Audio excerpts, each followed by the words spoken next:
desde Monterrey, Nuevo León, México, para el mundo de habla hispana. Hablemos claro. Los seres humanos somos los únicos animales obsesionados por el futuro. Conociendo eso, los antiguos dioses nos brindaron saurinas, oráculos, mujeres que sabían el futuro. Pero para lograr eso teníamos que brindarles alguna pequeña ofrenda para que nos dijeran el futuro.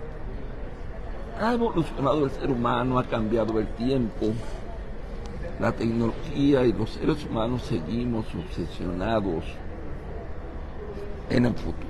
Sobre todo los políticos. Consciente de esto, Andrés Manuel López Obrador, cuando inicia su mandato como casi Dios, nos dio un instrumento. Nos dijo: a través de las encuestas les revelaré el futuro a los mexicanos, sobre todo a los políticos.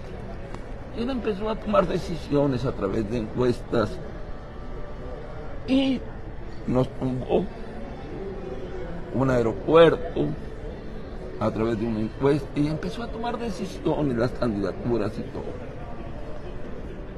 Hoy día no hay un político que no tenga un encuestólogo de cabecera para adivinarle el futuro. En contraparte se encuentran los opinólogos, algunos de ellos como Salvador Borrego, apóstata de las encuestas, que ha lanzado un comentario que me impactó: el fracaso de las encuestas. Y hace una combinación interesante sobre esta historia de cómo al ser humano le obsesiona el futuro, y ha tomado, porque así lo ha decidido nuestra deidad AMLO, ha tomado como instrumento para adivinar el futuro algo que servía antes para medir el presente: las encuestas. Sobre eso vamos a platicar largo y tendido con nuestro invitado, director de Saba Consultores, de origen encuestólogo, actualmente opinólogo, rebelde en ocasiones sin causa y apóstata de las encuestas. Salvador, bienvenido. Hola Antonio, qué gusto una vez más coincidir pues en este espacio. Como cada miércoles. Como cada miércoles, pues aquí en el Gran Invernadero, pues. Muchas gracias pues una vez más a ustedes pues que nos ven, y déjenme comentarles que la idea de transmitir en vivo esto tiene como propósito pues dar oportunidad para comentarios, para preguntas sobre las cosas que estamos aquí comentando.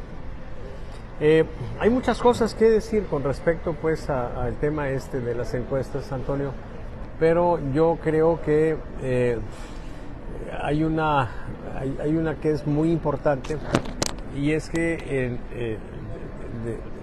en esencia tenemos un problema de orden metodológico importante, que es un tema moderno. A ver, la encuesta es un recurso maravilloso, mágico casi, porque de pronto saber con una situación de aproximación bastante razonable qué piensan millones, por ejemplo, de mexicanos, o millones de personas en el mundo, o millones de personas en alguna comunidad, ¿sí? Con una pequeñísima muestra de 300, 400, 1000, ¿sí? Es algo realmente impresionante. Tanto que muchos dicen no es cierto, ¿verdad? Y niegan pues que esto sea así. Sin embargo, cuando este tipo de ejercicio se fue desarrollando, que hay que decir que empezó toda esta historia de las encuestas en tiempos de la Comuna de París, ¿sí? Tiempos de Carlos Marx. Y fue justamente a don Carlos Marx al que se le ocurrió. Por eso nosotros, los estadísticos, tenemos a Carlos Marx en nuestro santoral, porque él fue el primero a quien se le ocurrió saber qué piensa toda una comunidad, en este caso la clase obrera, trabajadores de París, qué piensan sobre cómo están sus condiciones de trabajo, pero preguntándole a unos cuantos, qué es la esencia de la encuesta. Fue una encuesta hecha por correspondencia, no hay resultados, fíjate, no se tienen resultados de esa encuesta, pero sí hay testimonios del cuestionario que se aplicó. Un cuestionario pues mal hecho, por supuesto era la primera. Recurre tu patrón a triquiñuelas, ¿sí?, para fraudulentamente hacerte descuentos en tu salario. ¿Es la calidad un pretexto para hacerte deducciones? ¿Sí? Entonces, ese tipo de cosas pues, claramente inducían la respuesta, pero el regalo que nos dio Carlos Marx fue esa idea de, en base a unas cuantas personas, saber lo que piensan millones de personas. Sí, eso de entrada parece mágico, parece irreal, sí, parece pues algo que no hace sentido. Y entonces pues empieza un proceso donde intervienen otros grandes pensadores. Max Weber, por ejemplo, sí, trató de usar, o más bien usó ese tipo de recursos para más o menos entender algunas cosas de la ética de los protestantes, ¿sí? Después brinca el siglo, sí, y llegamos al siglo XIX. Bueno, ya con Max Weber ya estamos en el siglo XX, ¿sí? Okay, pero más o menos de manera simultánea casi empieza a darse un uso electoral. Y aquí es donde caemos en el punto justamente que estamos. O sea, llegó un momento en que en Estados Unidos, allá por 1924 más o menos, a una revista que se conoce en México como Selecciones, que es el Reader Digest, se le ocurrió hacer la aplicación también de unas cuantas preguntas a unas cuantas personas, nada más ni nada menos que para decirnos quién iba a ganar la presidencia de Estados Unidos. Y acertó en el 24, y acertó en el 28, y acertó en el 32, y en el 36 hubo un problema. ¿Sí? Bueno. Sin embargo, pues había sido maravilloso lo que se había conseguido, ¿sí?, anticiparse a eso. En el 36 hay un problema porque salió un señor que se llamaba George Gallup y le dice a la gente, oye, eso que está haciendo el Reader Digest no está bien, porque él está tomando una muestra con base en la lista de sus suscriptores, que son personas pues que tienen una condición económica holgada para poder pagar una suscripción a una revista, pero también los que tienen teléfono, pues ¿qué gente tiene teléfono? Pues los ricos. Y también la lista de propietarios de automóviles, pues también los ricos. Otra vez los ricos. Entonces decía Gallup, esta encuesta está mal hecha, o sea, está dándote la información de los ricos. Y entonces tú decías, bueno, ¿y si está mal hecha ahora o ha estado mal hecha siempre? No, pues ha estado mal hecha siempre. Oye, ¿y entonces por qué se ha estado mal hecha? Ha acertado. Bueno, pues porque hay cosas mal hechas que pueden acertar. Bueno, vamos, desde el principio de las encuestas, una encuesta pésimamente realizada, que eran las encuestas del Reader Digest, por supuesto que estaban mal hechas. Le atinaban. Le atinaban. ¿Por qué le atinaban? Pues porque nosotros en la urna, sí, van a votar gentes que no es toda la población. Y entonces a veces el instrumento para medir la opinión está chueco, pero la elección también está chueca. Y si las chuecuras coinciden, pues entonces ahí empatan, ¿verdad? A ver, ¿qué pasó el 24, 28, 32 en Estados Unidos? Pues que en selecciones tomó a los ricos, les pidió opinión. Ricos, digamos que clase media para arriba, etcétera, ¿sí? Ok, eso les pidió opinión sobre por quién iban a votar y dijo más o menos así van a quedar las cosas. ¿Y quiénes iban a votar en aquellos años? Clase media, clase alta. Pues los mismos a los que les preguntaron. Así es. Oye, que tenían derecho a votar algunas personas pobres, sí, claro que tenían derecho a votar algunas personas pobres, nada más que no iban a votar. ¿Por qué? Pues porque ese día tenían otras cosas que hacer más importantes para ellos, porque ellos estaban luchando por sobrevivir, ¿sí? Y entonces no les importaba la política. Los pobres llegaron tarde a la política, las mujeres llegaron tarde a la política, ni siquiera se les daba chance de votar.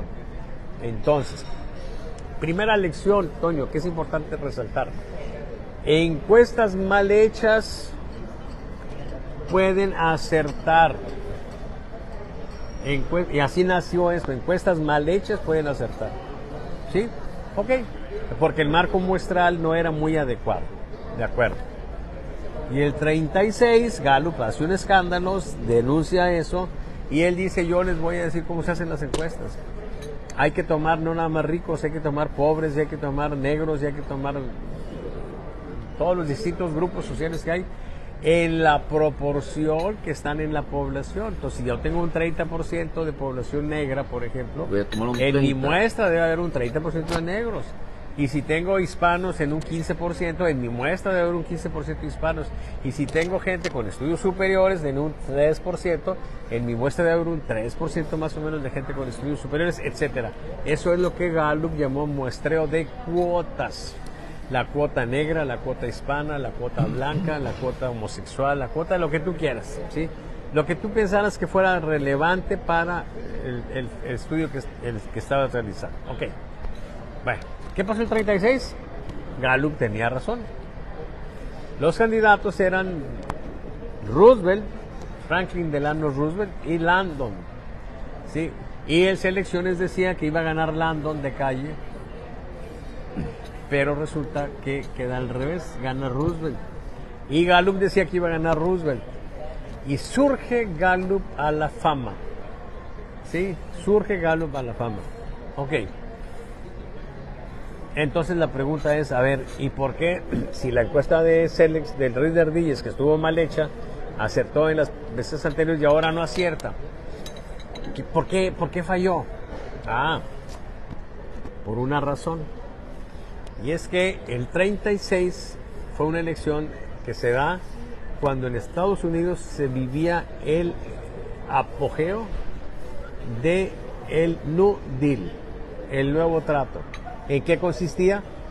En algo muy parecido a lo que está haciendo López Obrador ahora, ¿sí? Porque finalmente Roosevelt es una fuente de inspiración. Si ustedes leen a López Obrador, Roosevelt es una fuente de inspiración de López Obrador, ¿sí?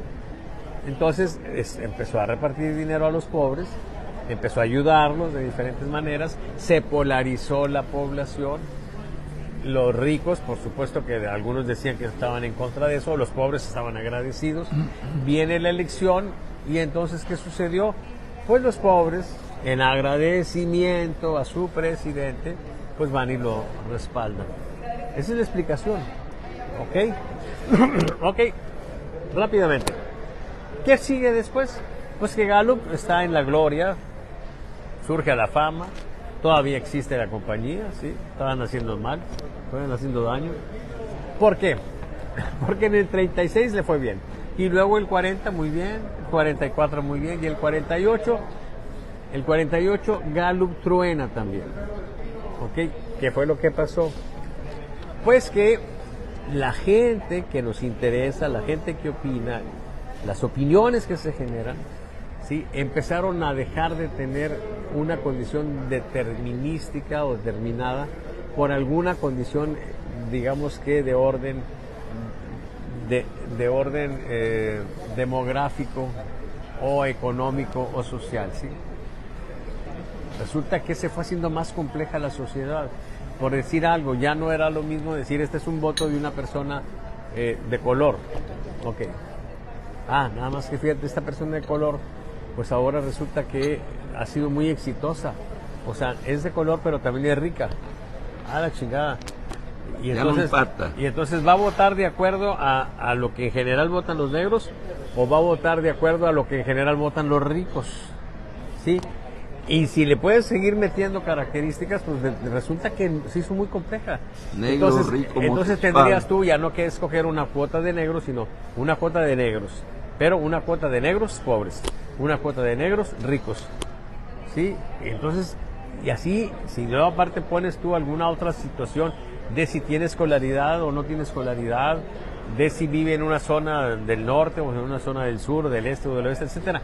Se hizo muy complejo. Entonces la idea de Gallup era brillantísima. El problema fue que la manera para poderla implementar se hizo casi imposible. ¿Ok? Y al hacerlo, al tratar de darle balance, lo que haces es manosear la muestra, ¿sí? De manera muy extraña.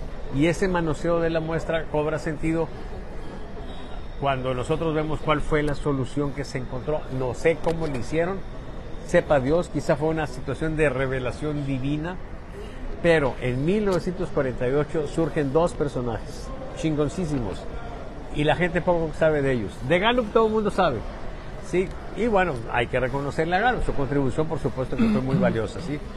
Pero Paul Lazarsfeld, ¿sí? Matemático, y Samuel Stoffer, sociólogo, en el 48 propusieron, ¿sí?, como la alternativa para sacar la muestra, ¿sí?, que fuera aleatoria. O sea, como el jueguito que hacemos, metemos papelitos y le damos vueltas, eso es lo aleatorio. La primera tabla de números aleatorios que se desarrolló fue una colección de los resultados de la lotería española, porque los resultados de una lotería son eso, es el fenómeno de aleatoriedad. Lo maravilloso es que esta idea, esta forma de tomar la muestra, agarró la idea de Gallup, ¿sí?, y la lleva al extremo, al infinito y más allá, como dicen ahí algunos, ¿ok? Quiere decir esto que si tú agarras una persona o una clasificación de personas, dale todas las características que tú quieres, ¿sí?, de la raza, nivel educativo, nivel económico, alguna vivencia, algún trauma, algún gen, algún vicio, alguna vivencia personal, lo que tú quieras, y tú dices, ¿sabes qué?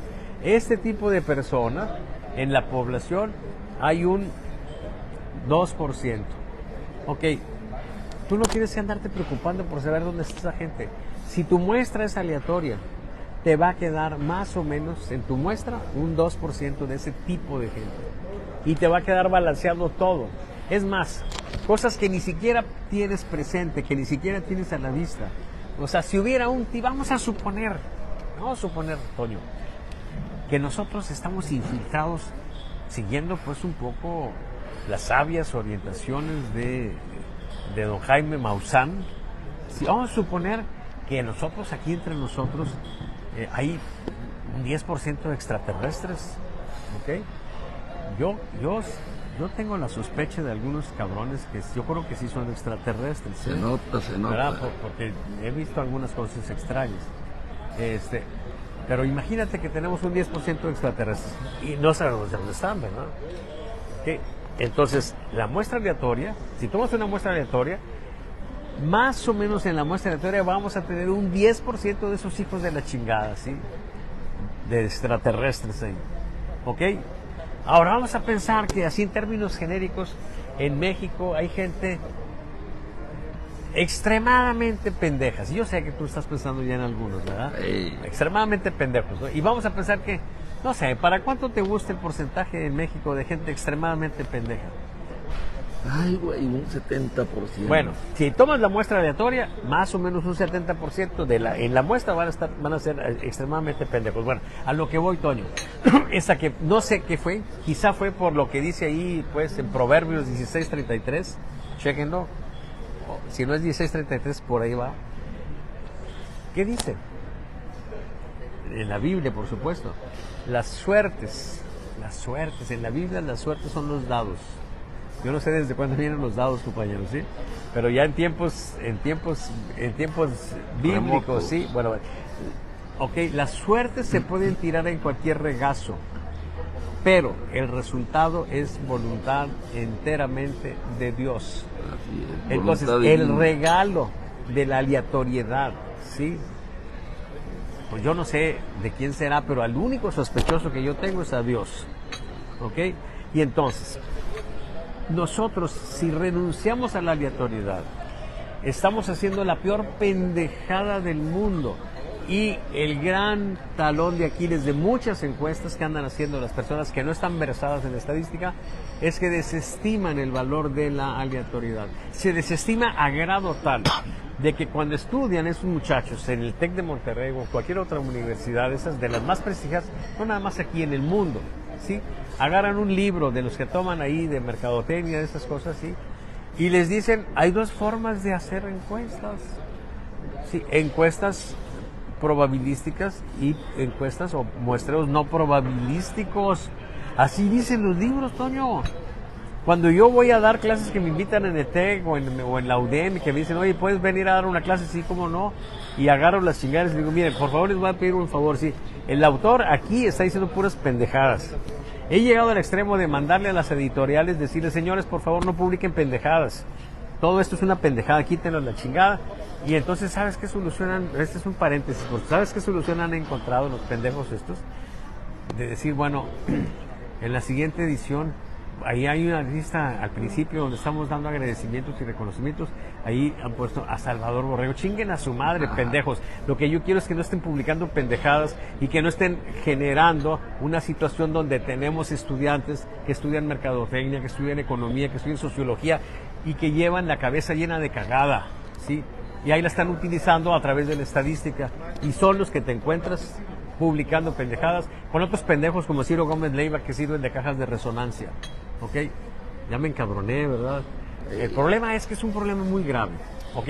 Pero bueno, el punto al que vamos es a que ahí empezó una etapa de mucha alegría, de mucha felicidad. Las encuestas a partir del 48 se orientaron más o menos en el rumbo de que deben de ser aleatorias. Gallup, que se había hecho famoso con el muestreo de cuotas, que tenía pues valor en el sentido de que la idea era la correcta, pero que había quedado limitada, no tardó para dar el brinco, anduvo invirtiendo, anduvo haciendo cosas para tratar de justificar su muestreo, que lo había hecho famoso, pero en términos generales se fue estableciendo ya de manera universal, ¿sí?, que las muestras en una encuesta deben de ser aleatorias y que la representatividad de una muestra se da no de manera directa, sino a través de la aplicación del muestreo aleatorio. ¿Ok? Bueno, vivimos muy felices, Toño. Desde el 48, el siglo pasado, casi hasta el final del siglo. O sea, más o menos 50 años, muy felices. Y luego empieza a darse un fenómeno interesantísimo. Porque, a ver, desde que empezamos con esto, la idea era el tema que tú pusiste sobre la mesa, la predicción. O sea, yo quiero saber quién va a ganar. Esa es una cosa muy interesante. La presciencia, dicen, o sea, esa capacidad de ver el futuro. Sí, la ciencia siempre ha tenido eso como una cosa interesante. A mí me interesa mucho saber el futuro. En algunos campos, como en la física, por ejemplo, en la astronomía, la física newtoniana, la ley de gravitación universal, movimiento de los cuerpos celestes, etcétera, la astronomía, sí, bueno, hemos logrado avances portentosos que todavía hoy hace que nos quedemos sorprendidos. Por ejemplo, si nos dicen el cometa fulano o el eclipse fulano, ¿sí?, se va a presentar el día fulano, ¿sí?, dentro de 100 años, te dicen, ¿sí?, dentro de 100 años, va a ser ese día, el tal de junio, ¿sí?, a tales horas, con tantos minutos y con tantos segundos va a pasar el cometa ahí. Y tú te vas con todo el equipo pues para tratar de tomar una serie de datos que te permitan conocer un poco más ese tipo de fenómenos, y exactamente a la hora que te dijeron, ¡pum!, pasa el cometa. Ok, bueno, esa capacidad de la ciencia de anticipar, de ver el futuro, pues es muy apreciada, sí, y muy, por supuesto que muy entendible. El problema, sin embargo, pues es que el asunto aquí es que tú tienes que estar viendo cosas que hacen que una predicción no funcione. O sea, en el caso que estamos hablando de la física, pues no hay nada que altere, pero en el caso social sí hay muchas cosas, ¿sí? Entonces, primero, te decía que vivimos felices todo este tiempo, hasta finales del siglo pasado, porque una cosa que a veces no se aprecia es que la encuesta es un recurso metodológico para saber qué piensa una cantidad muy grande de gente, ¿sí?, tomando una muestrita. Pero esa gente y esa opinión de la gente no cambia, ahí está fija. Y entonces tú tomas una muestra y luego tomas otra muestra y tomas otra muestra y las mezclas las muestras, o sea, haces un trabajo de campo, digamos, de que durante 3 o 4 días y tomas la muestra y finalmente das un resultado y todo está muy bien. ¿Por qué? Porque la opinión no se modificó. ¿Okay? Y luego hubo un tiempo en que la opinión pública cambiaba muy despacito porque pues la manera en que nosotros manejábamos la información era de los medios masivos de comunicación a nosotros éramos gente que solamente recibía información. Ahora todos los ciudadanos tenemos la capacidad de ser transmisores de información, aquí lo estamos haciendo. Y entonces hay una intensidad mucho mayor. Y eso hizo que esa condición de que la población fuera fija se modificó. Entonces lo que antes pasaba de que tú podías hacer parsimoniosamente un trabajo, te llevaba 1 semana o 2 semanas el trabajo de campo y luego empezabas a clasificar, mucho antes, estoy viendo aquí el maestro Ismael Vidales, ¿no? Él se acuerda de estas cosas, se hacía tabulaciones, ahí estabas haciendo una bola de tarugadas, ¿no? Bueno, te podías tardar otros 15 días en eso y entregabas el reporte y los datos eran actuales. Sería correcto. Sí. A partir de que nos convertimos en transmisores con los avances tecnológicos que representaron la red de internet, la telefonía celular, que luego finalmente genera lo que llamamos redes sociales, pues eso ya no se puede hacer. O sea, de un día para otro las cosas cambian. Y la cuestión social se puede alterar, ¿sí? Por cuestión ya de minutos. Mira, por ejemplo, Vicente Fox, ¿sí? Llama dama de compañía a Mariana Rodríguez. Primera cosa. Segundo, Mariana Rodríguez hace una respuesta muy elegante, muy bien, muy firme, en contra respondiéndole a Fox. Tercero, Xóchitl Gálvez plantea una defensa también muy impecable, apoyando pues a Mariana Rodríguez, pues. Ok. ¿Qué pasó después de eso? Pues se benefició la imagen de Mariana Rodríguez, de algún modo porque la victimizaron. ¿Xóchitl Gálvez obtuvo algún beneficio político de eso? No, nada. Ok, imagínate qué hubiera pasado si el mensaje de Xóchitl no hubiera sido después del de Mariana, sino antes. ¿Cuál hubiera sido la noticia? La noticia hubiera sido, Fox dice una pendejada, y antes de que hubiera ninguna reacción, lo condena Xóchitl. La noticia hubiera sido Xóchitl. Entonces, por cuestión de minutos, sí. Por cuestión de minutos, la opinión pública se movió de un modo diferente. Se pudo mover de un modo, se movió de otro modo. ¿Ok? Es lo que estamos viviendo hoy. Y eso el mundo no lo quiere entender. Y gentes lúcidas no lo quieren entender. Hay gente que todavía te dice, eso no es cierto porque nadie de la gente con la que yo convivo dice eso. ¡Ah, la chingada! O sea, imagínate la confusión que tiene la gente. La opinión que yo recojo en mi entorno social, esa debe coincidir con la opinión general. Ah, sí, nada más que cómo es tu gente. Estás en una élite de gente con estudios superiores, con ingresos relativamente altos, con niveles culturales de este tipo, etcétera, etcétera. Y tienen un juicio, sí. Pero en el mundo, ustedes representan un sector muy pequeño. En el mundo nacional, en México, sí quiero decir, hay gente que está pobre, hay gente que está así, hay gente que está así. O sea, mucha gente no puede entender que se apoya a López Obrador, pero tú platicas con una persona que te anda en ingresos de 2,400 a 5,000 pesos, sí, o que no tiene ingresos, sí, pero que te heredó la pensión, una pensión miserable del IMSS, y de repente le llegan 2,000, 3,000, 5,000 pesos. La gloria. Te dicen, yo rezo todas las noches para que no se muera el presidente López Obrador, para que no le hagan nada malo al presidente López Obrador. ¿Sí? Entonces, el asunto es que la gente todavía está confundiendo, y gente preparada, Antonio, su entorno social inmediato con lo que ocurre en todo el país. ¿Sí? O sea, no entienden eso. Y entonces, bueno, pues estamos en un punto donde cada quien saca sus encuestas. Incluso en redes le preguntan a sus afines, oye, ¿qué opinan de esto? Y pretenden que esa sea la opinión. Y entonces ahorita, ¿qué es lo que tenemos? Pues una desgracia, porque la encuesta que nos debería de dar una información una verdad, ¿sí? O una cosa aproximada a la verdad que compartiéramos, ¿sí? Ahora ya no nos da ese servicio porque cada quien trae una encuesta. Y entonces tenemos un problema ahí central, ¿sí? Y entonces esa cuestión de futuro pues queda muy complicada, ¿sí? Y entonces el fenómeno que estamos viviendo desde a finales del siglo pasado, ¿sí? Ya nada más para resumir la respuesta, las encuestas hasta antes de, digamos, del 94-95 te veían el futuro con claridad. El futuro, en el caso particular de quién va a ganar, quién va a perder, ¿sí?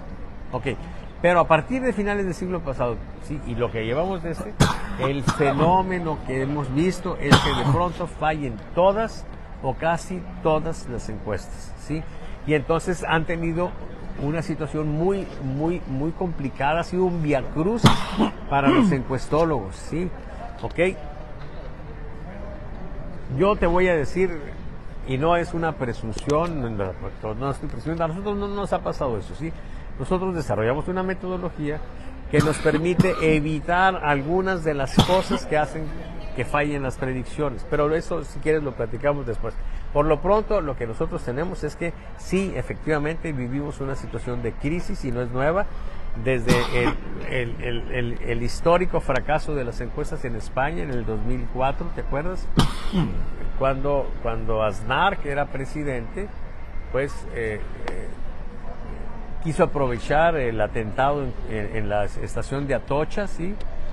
Donde hubo muchos muertos, y quiso responsabilizar pues al partido opositor, siendo él del Partido Popular, quiso responsabilizar al PSOE, y la gente se dio cuenta y se le revirtió. Y ahí cambió las cosas. Ya se habían hecho las encuestas que decían que iban a ganar ellos, los del partido de Aznar, y resulta que ganó el otro. Entonces fracasan las encuestas. Y luego con el Brexit también fracasan.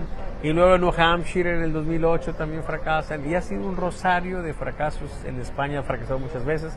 En Sudamérica también. Ahora simplemente con las elecciones de Milei también no quedaron tan bien libradas las encuestas. Entonces, ¿qué vivimos? Una situación donde hay incertidumbre. ¿Qué va a pasar? Si te preguntan ahorita, pues entonces la respuesta técnica especializada es: sepa la chingada. Salvador, hablemos claro. ¿Eres o no eres una apóstata de las encuestas? Porque yo veo en todos, no en todos, en la mayoría de los medios de comunicación, los opinólogos basan en sus encuestas, se basan para decir que ya el futuro está definido, que la cuarta transformación va a arrasar en las urnas. Y yo veo que tú usas la frase célebre, histórica, de sepa la chingada que va a pasar. ¿Eres en realidad una apóstata de las encuestas o qué es lo que es? A ver, mira.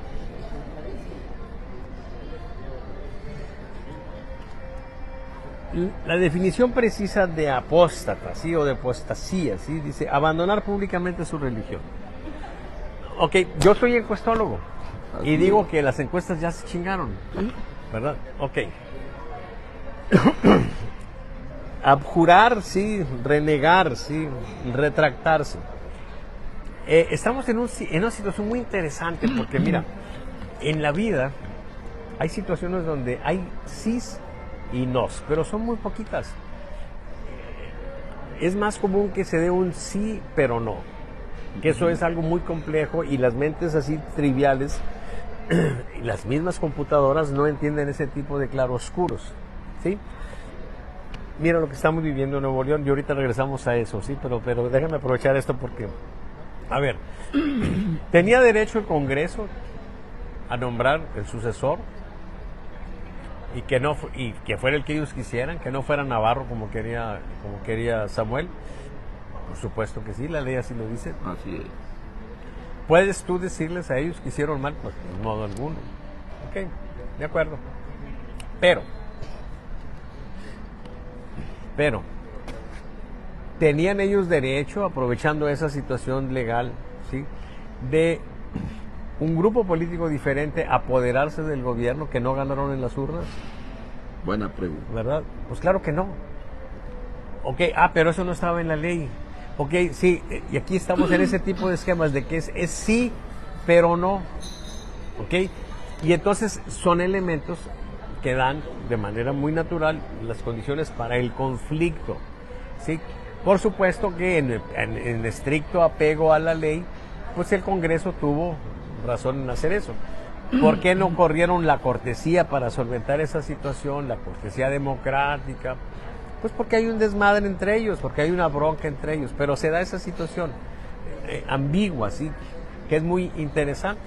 Yo recuerdo un capítulo de una serie que se llamaba Alma Mater, donde había dos personas que tenían dos terrenos, ¿sí? Y una de las líneas divisorias era un río. Viene una creciente, el río se mete a uno de los terrenos y luego, pues después de eso, el señor al que le agregaron un pedazo, ¿sí? Decía, pues el límite de mi propiedad es el río, Sí. pues esa es la ley, así está.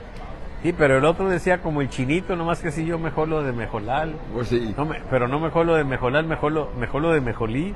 Pues Sí, sí. entonces, esa es la bronca. Aquí nosotros, por ejemplo, ¿podemos abjurar de veras de las encuestas? No, de modo alguno no podemos, porque por una razón fundamental. La única manera de saber, de conocer la opinión pública es a través de una encuesta. ¿Qué es opinión pública? Modernamente. Es un concepto que ha evolucionado desde Necker, ¿sí?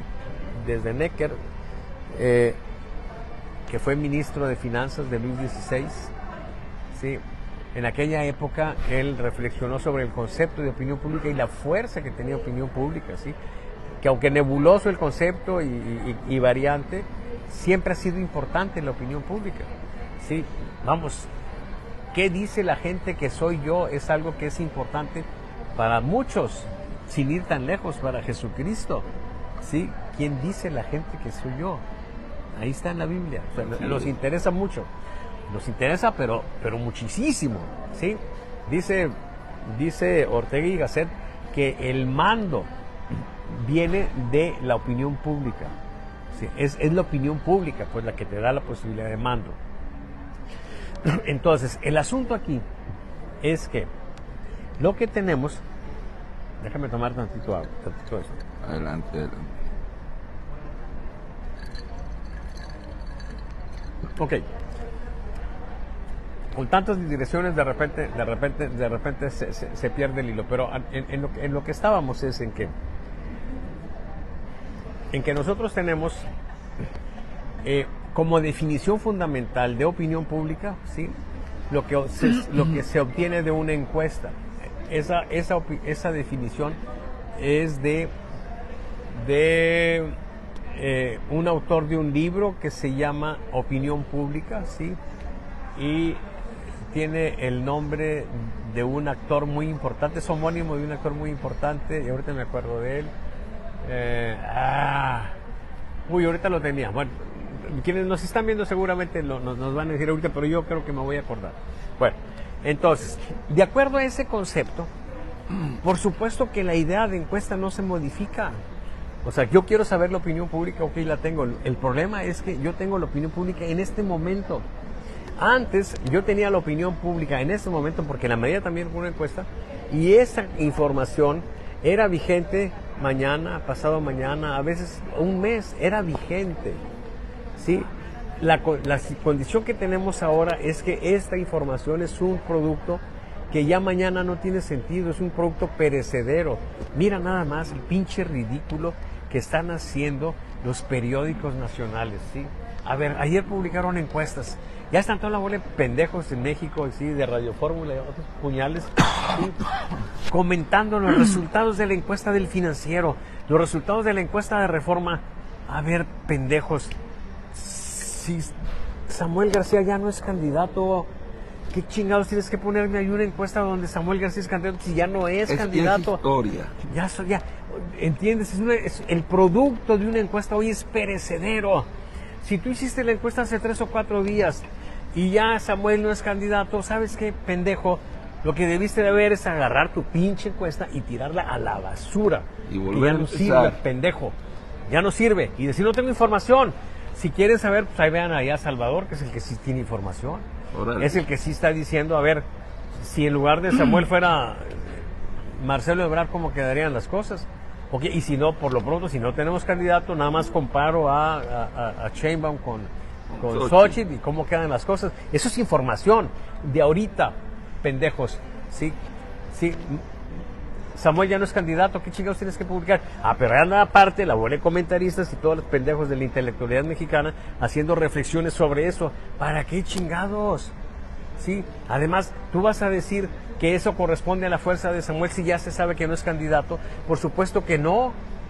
Sí, Samuel terminó fuerte.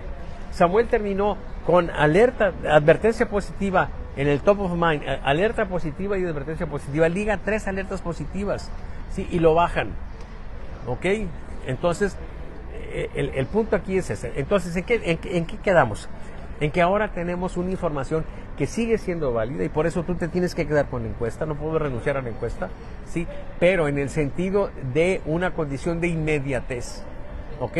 Salió la información y te da. Por eso nosotros, cuando doy la información, los lunes a medianoche, ¿por qué? Porque la acabo de obtener. Sí, empezamos a trabajar desde la tarde, terminamos más o menos como a las 9, 10 de la noche, nos ponemos a analizar rápido y la publicamos, ¿sí? Y te digo, ahorita, así están las cosas. Mañana, sepa la chingada cómo van a estar. ¿Ok? Y entonces tenemos una situación donde tú dices, renuncies a las encuestas, no. Tienes que tenerlas ahí. ¿Ok? Entonces es un sí. Pero no puedo seguirles dando el mismo uso que se les daba antes. Yo tengo que utilizar otro tipo de recursos para ir viendo cómo se va moviendo, ¿sí? En esa idea que te digo, pues, de cómo esa opinión pública se ha ido modificando, y desembocamos de ser lo que para Necker allá en tiempos de Luis XVI, la opinión pública era lo que estamos haciendo aquí, lo que se platicaba en los cafés y en clubes de literatura y la chingada, esa era la opinión pública. ¿Y ahora qué es? Lo que sale de una encuesta. O sea, ¿qué significa? La opinión pública, igual que la democracia, empieza siendo algo correspondiente a una élite intelectual, si tú quieres, o económica también, ¿sí? Y ahora, en el contexto de la vida democrática, la opinión pública tiene que ver con todos. ¿Ok? Entonces, ese es el punto. Ya nada más para cerrar. Y aquí es donde mis amigos, pero se botan de risa, porque cuando yo les digo, miren, la evolución de las encuestas, ¿sí? Es así. ¿Cómo empezaron? Con Max Weber, Henry Digest, Gallup, Lazarsen. Y luego, ¿qué pasó a finales del siglo pasado? Empezaron a tronar las encuestas. ¿Ok? ¿Qué se hizo entonces?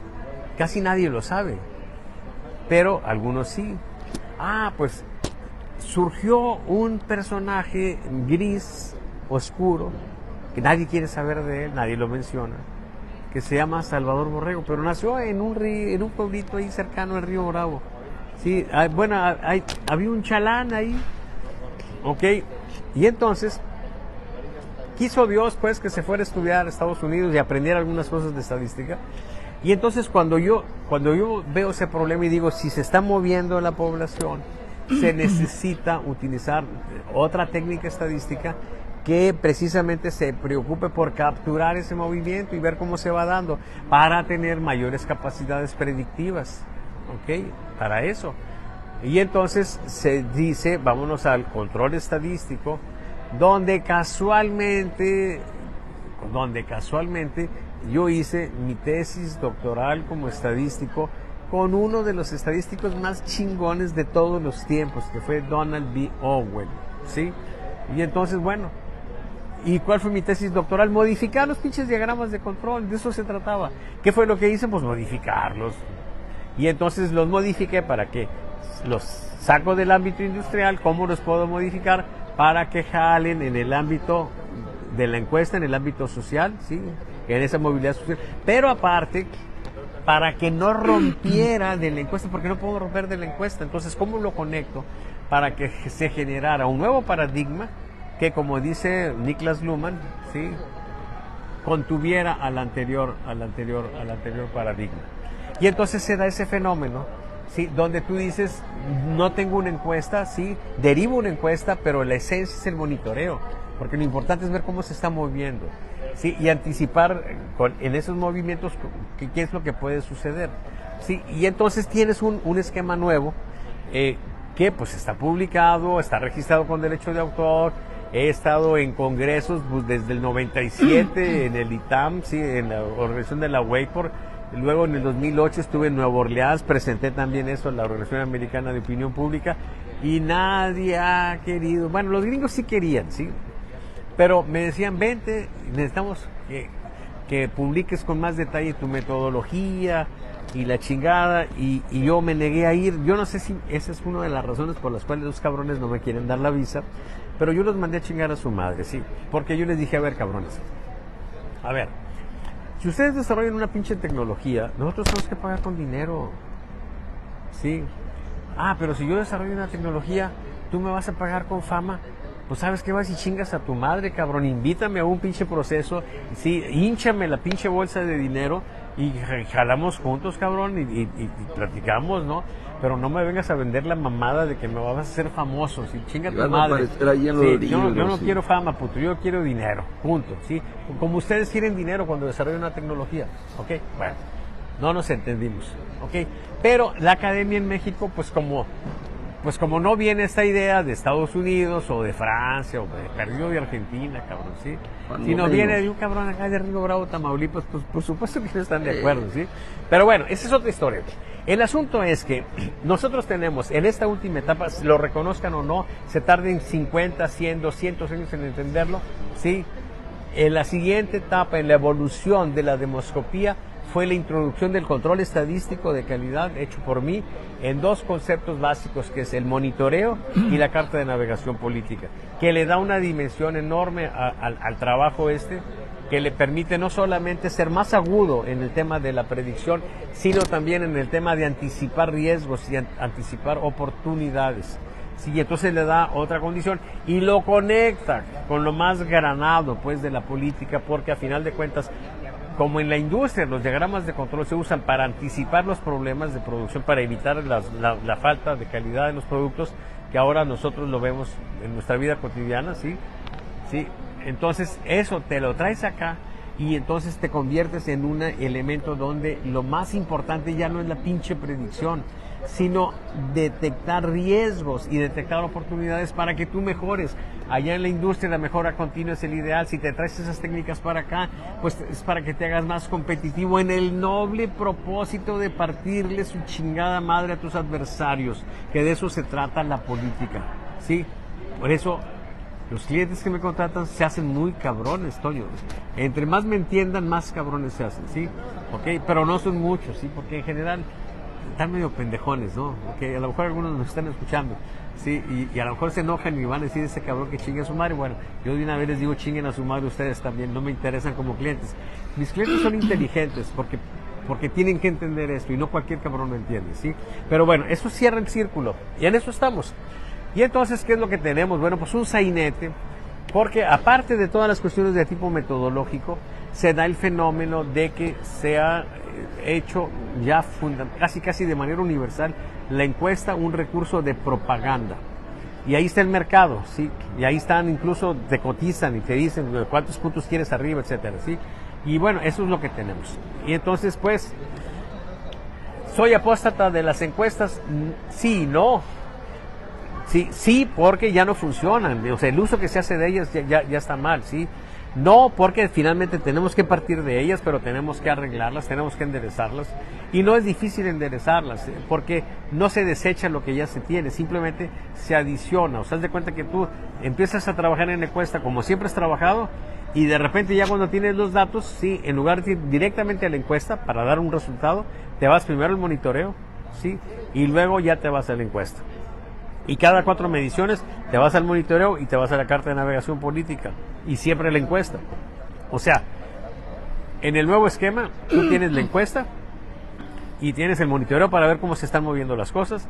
Y tienes la carta de navegación para ver toda la historia de cómo se han ido moviendo las fortalezas y debilidades en un proceso electoral o en un proceso político en términos generales. Entonces, pues esa es la respuesta. O sea, es sí pero no. Salvador, déjame tomar una parte de lo que has comentado para analizar una frase célebre. Entonces podríamos concluir en esta etapa que la encuesta es de quien la paga, punto número 1, y punto número 2. He visto una infinidad como nunca de encuestas. Hay encuestadoras con nombres muy estéticos, otras con nombres muy prosaicos. Ahorita hay de encuestadoras de todos los sabores, de todos los colores, a nivel municipal, internacional, mundial. Y cada candidato de cada municipio, cada aspirante, ya trae su encuesta o su encuestador de cabecera. Y cada uno ya está creando una realidad. Pero voy de lo más a lo menos. Se ha creado, no sé si una fantasía en torno a Claudia Sheinbaum, la invencible. Y ya las encuestas dicen que tiene un 50, un 60, y que ya es imposible vencerla.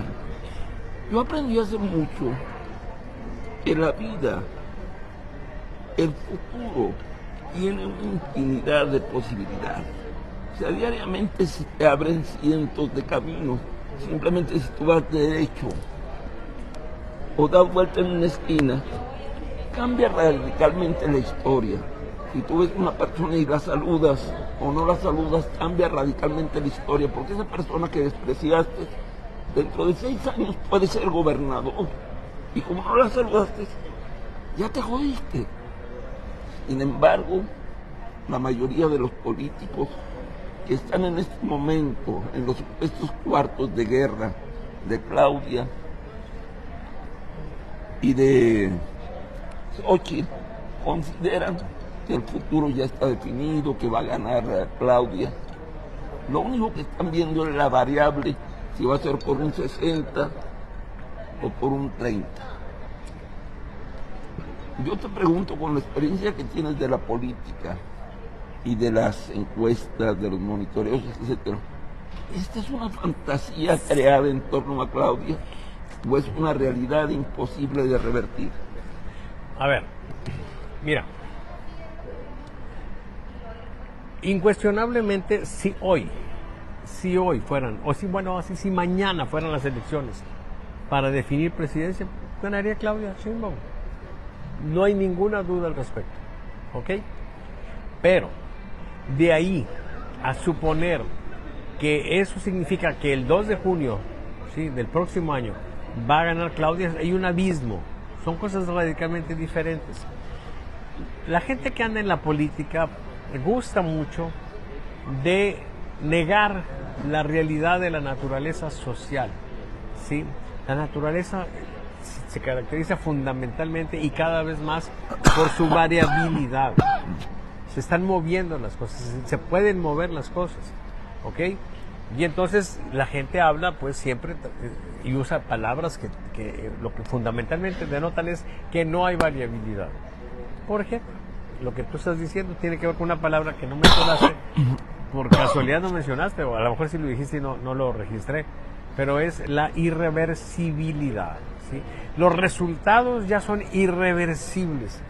Un día me dijo un jefe de campaña, ¿sí?, así, me dice, pues los resultados ya son irreversibles, ¿verdad? Y le digo, ¿tú crees? Y, pues, claro, son irreversibles. Digo, entonces suspende la campaña. Sí. Suspende la campaña, manda a tu candidato a que se vaya pues, a Cancún a descansar, que agarre el sol, que agarre el sol, y que de una vez se vaya preparando pues para ver pues, quiénes van a ser sus funcionarios, va a ser gobernador. Y me dice, chingas a tu madre. Le digo, pues chinga a tu madre tú, cabrón. Sí. O sea, no mames. O sea, irreversible ni madre, nada es irreversible. O sea, esto es un jaloneo, ¿sí? Y bueno, si se mantiene el jaloneo a como va, puede ser que se dé ese resultado. Pero, ¡órale, cabrón! Compañeros y amigos, voy a girar la cámara. Miren, voy a saludar a un amigo de muchos años, ¿sí? Hola. Se llama Roberto Benavides González. Oye, Roberto, Déjeme dar un abrazo. De viejas A ver. danzas. ¿Qué pasa? Buenamente. Cuidado. Oye, Roberto. Este es Chairo de veras, ¿no? Dice lo Marx. Este es Chairo de abolengo, no chingaderas. ¿Qué veo? Oye, ¿cómo estás? ¿Cómo te ha ido? En general bien. ¿Cuándo vienes a nuestra guillera para ¿Ya que se nos... acabó o qué? No, estamos en la entrevista. ¿Quieres? ¿Te vienes con nosotros? Estamos platicando encuestas. Voy aquí con esto, pero me siento bien. Acá, ahí, mira, ahí, a ver si puedo ver, acomodar para acá. para que te capte la cámara. Sí, ¿podemos usar esa silla, compañeros? Disculpen, ¿podemos usar? Sí, gracias. Gracias. Oye, yo pensé que nos ibas a decir. No, es que la raza de mi generación hoy convocaron, por eso me vine. Oye. Mira, oye, es que aquí se está haciendo una especie de refugio para políticos en desgracia, ¿sí? Mucho que nos reunimos aquí cada A ver, mes. ahí, a ver, ¿quién? Espérate, Mira, ahí quedamos casi todos. Ya, Mire, bueno. Oye, Roberto, ¿cómo te ha ido? En general bien. Bien. En particular me duelen las rodillas. Y Bueno, ahorita quién. acá. Mira, decía Defectos de la juventud. decía mi madre que el dolor es el precio de estar vivos, Sí. ¿verdad? Y así es. Sí, entonces hay que pagar boleto. Oye, pues estamos comentando sobre las encuestas. Estábamos hablando de cómo hay pues siempre la tentación de negar que el mundo se mueve. Pues tú tienes años enseñando filosofía, sí. Y entonces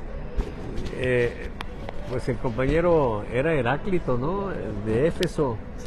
El que decía, no nos bañamos nunca en un mismo río, sí, las cosas se están moviendo. Pero hay una Cada vez tendencia... pasan nuevas aguas. Así es. Y luego, fíjate, desde entonces, desde aquella época, y luego nos vamos apenas hasta el siglo XIX, con Bessel, sí, cuando empiezan a darse cuenta de que había variaciones en las cosas de la gente, en las reacciones. Se iban los psicólogos diferenciales pues a ensayar en las ferias pues, y veían cómo, por ejemplo, pues le pegas con un mazo y pues uno se iba más arriba, otro más allá. O sea, la fuerza es diferente, pero todavía había y sigue estando la pretensión de que somos iguales, y los juicios se dan cuando dices tú, oye, es que yo no puedo hacer eso. Pero ¿cómo que no puedes? Si yo puedo. Pues sí, pendejo, tú puedes, pero yo no. O sea, pero esa idea de tratar de uniformizar, de negar la variación. Y ahorita estamos en el punto de que hay quienes dicen, bueno, ya ganó Claudia, inobjetablemente.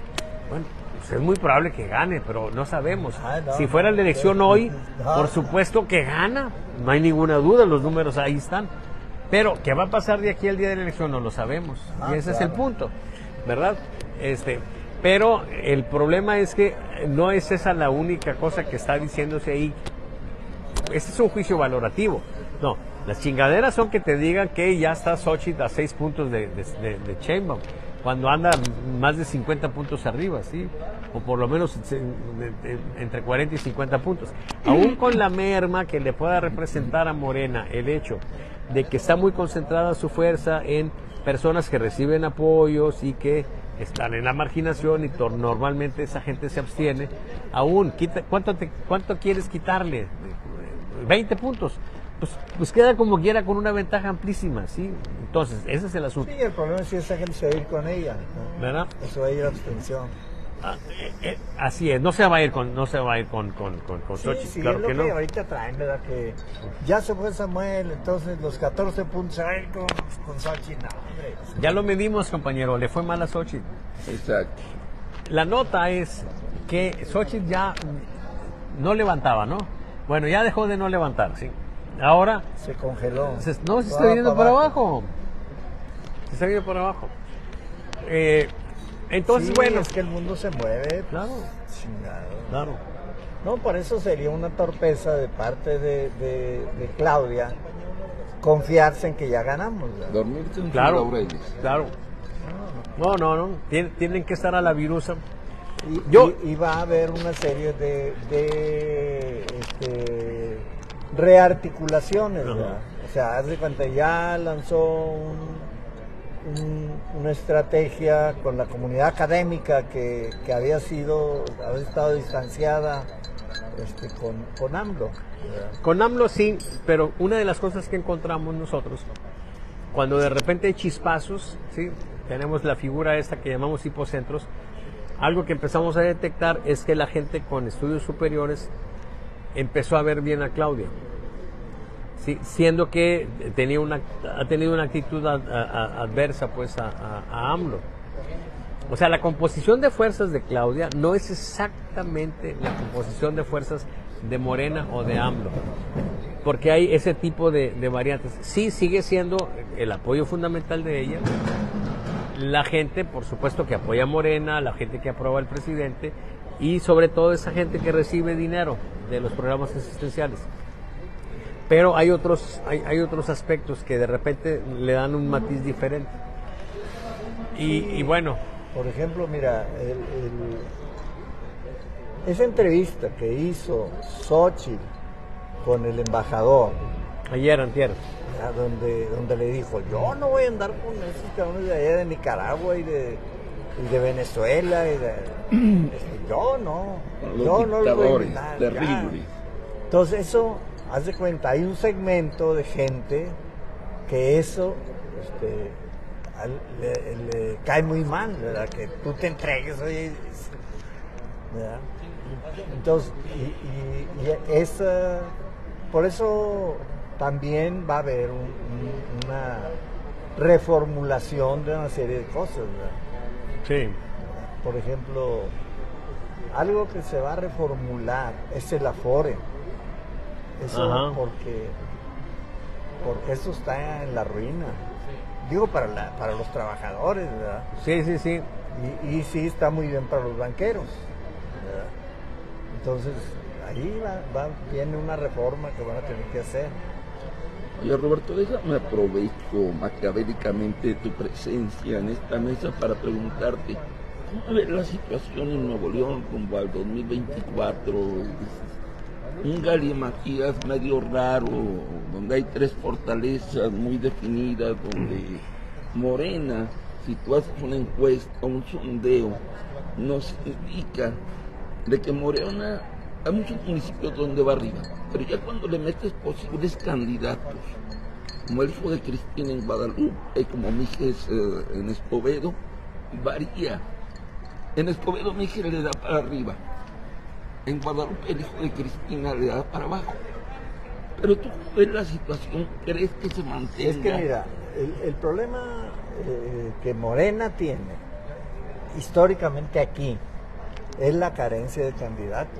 De liderazgo. De cuadros. Sí, o sea, de gente que esté, no, la izquierda neolonesa no logramos nunca construir liderazgos.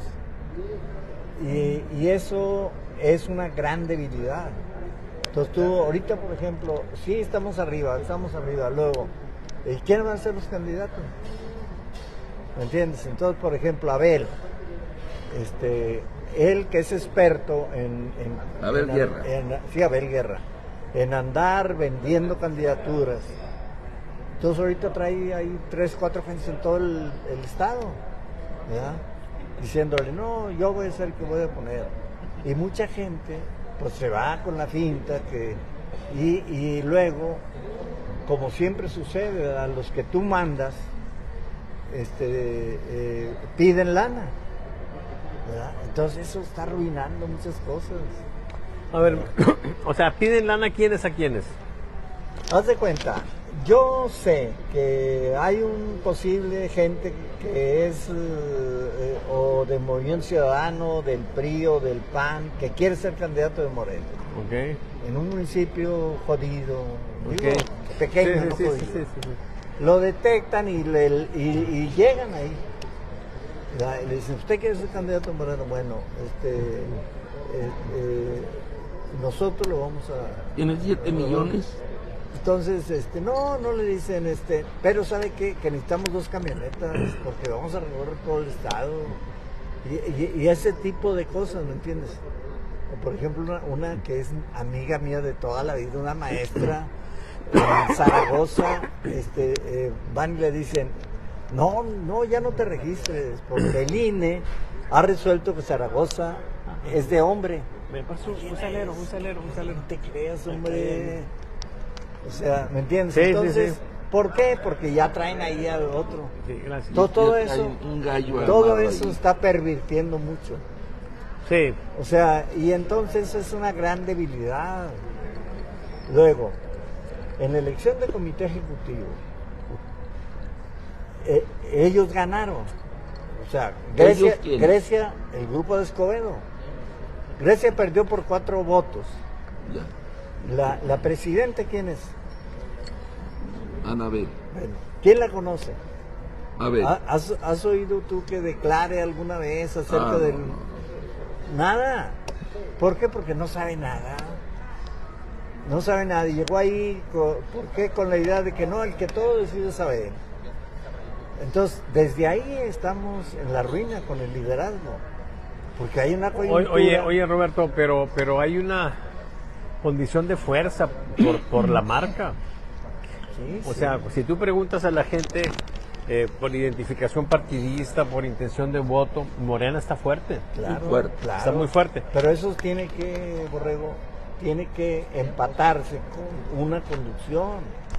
Entonces, por eso, Claudia, ¿qué le dijo a Tatiana? Pues no, ayúdame en Nuevo León. ¿Verdad? Entonces, por eso, yo no sé si se han visto, Tatiana, bueno, pues tuvo Lomas en una rueda de prensa frente cuando se iniciaba el conflicto Samuel. de Samuel. Entonces, y bueno, ¿cuál es la gran debilidad? La gran debilidad son los candidatos. ¿Entiendes? O sea, yo vivo en Apodaca, yo he andado ahí ayudando en Apodaca, etcétera, y ya les digo, bueno, ¿quién es el candidato? Necesitamos candidato. ¿Acaso seré yo, maestro? ¿No dijiste? Sí, pero le digo yo no. Yo sé todo lo que yo fui candidato en las épocas más difíciles, sé que Sabes lo que es eso. el sufrimiento en Y ya, carne y propia. ya ahorita no, hombre, yo tengo una vida cotidiana muy hecha, que no quiero... Sí, ¿Me entiendes? Ya no O sea, estás para el martirio. hago ejercicio y luego me tomo un café con pan y me siento a leer los periódicos. Entonces no quiero, esto no lo... La bella rutina. Sí, no quiero la vida cotidiana, no quiero... Claro. Me decía Malaquía decir el candidato a senador.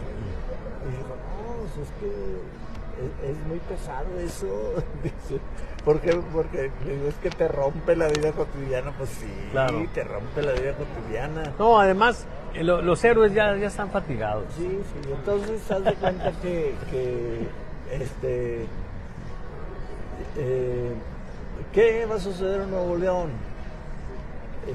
Haz de cuenta, el conflicto Samuel PRI-PAN se va a agudizar, sin lugar a dudas, ¿verdad? Oye Roberto, pero atendiendo a esto que te comento, de que como marca, Morena tiene una condición de fuerza, ¿no crees tú que valdría la pena hacer un esfuerzo por armonizar al interior de Morena? Bajo la idea de que, pues, vamos, si fuera un partido jodido, Pero si mira, fuera un sí, partido sí. marginado, ok, pero si tienes una condición de fuerza, oye, pues si se ponen de acuerdo hay para todos. No, pero no es un problema de ese tipo, ¿me entiendes? Eh, o sea, vaya, no es un problema de conflicto, Ok. ¿me entiendes? ¿De qué es Sino entonces? un problema de carencia, De candidatos, de figuras. candidatos, de Pe- figuras, pero- y entonces... Pero no deben de preocuparse por eso. Entonces, frente a eso... Vamos, no me dejen, perdona que te interrumpa, o sea, insisto. El punto aquí es que estas figuras no son tan relevantes. Lo importante es que ustedes se pongan de acuerdo y agarren un perfil adecuado y que lo monten en la marca. Y va a ser competitivo. Sí, entonces el problema es, haz de cuenta, que la selección de los candidatos es a través de encuestas. Así es. Estamos hablando de Bien. encuestas precisamente. Y entonces, haz de cuenta que de repente, pues, aparecen muchos candidatos. ¿Verdad? Y es otro, va a ser otro lío. Hay lugares donde se escribieron hasta 30, 20. Yo escribí, Roberto, hace algunos años, pero ya en este gobierno de AMLO, cuando surgió la idea esta, pues, de que las candidaturas se definieran a través de encuesta, escribí un largo procedimiento para escoger candidatos. ¿Qué habría hecho de haberlo implementado? Prácticamente imposible que Morena perdiera algo, ¿sí? O por lo menos una situación donde les permitirías tener candidatos muy competitivos. El problema es que una idea brillante de usar encuestas se pervierte, ¿sí? Y ha perdido mucha confianza, y esto te estoy diciendo son declaraciones de los mismos compañeros de Morena que han quedado afectados, pero la idea es genial.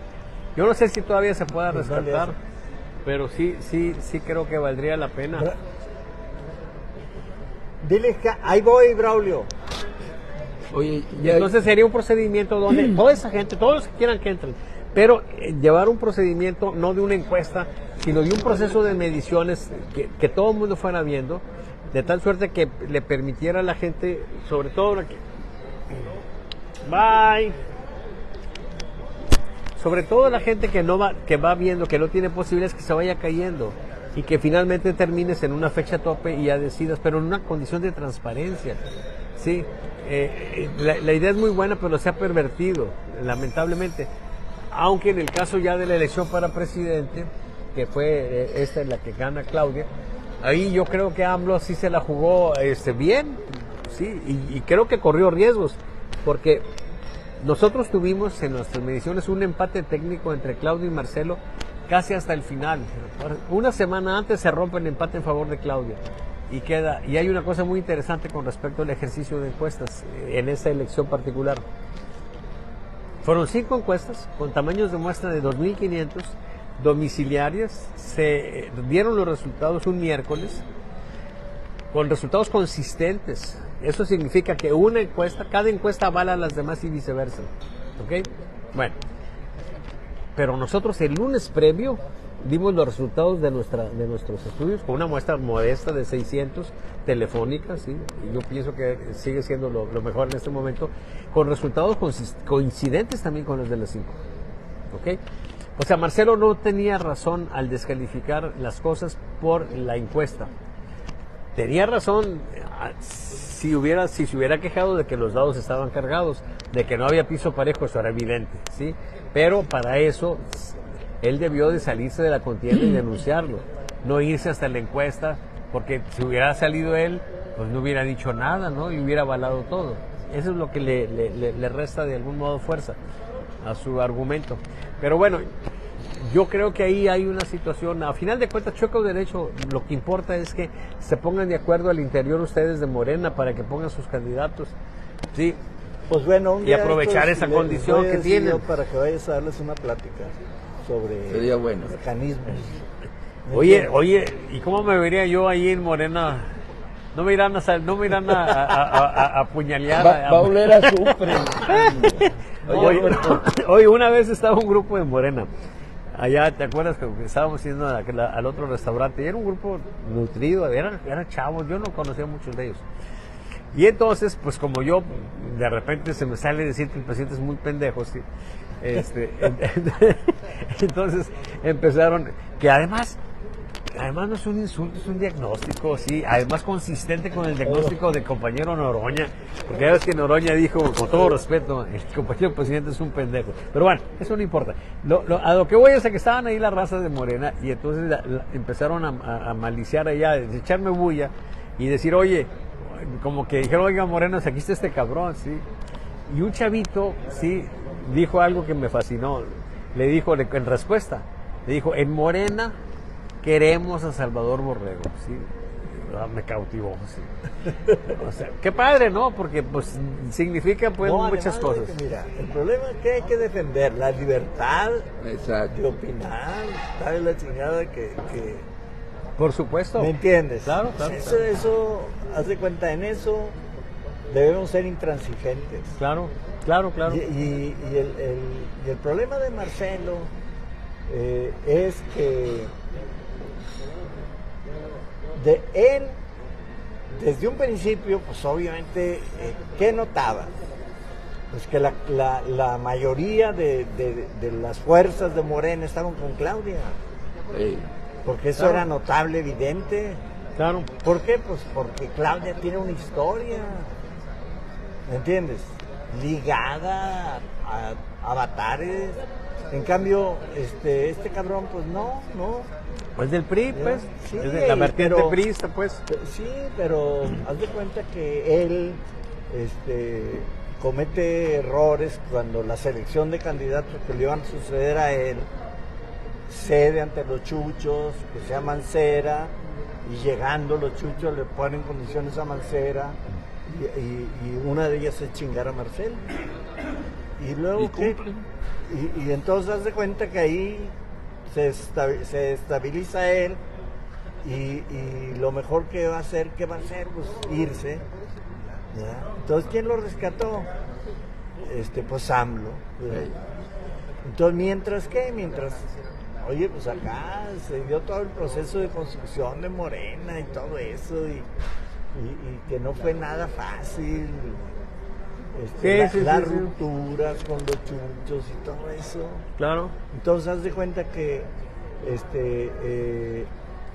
eso él no lo enfrentó. Entonces, cuando llega él a la mesa servida, o sea, haz de cuenta que el canciller era el hijo de Vasconcelos. Ajá.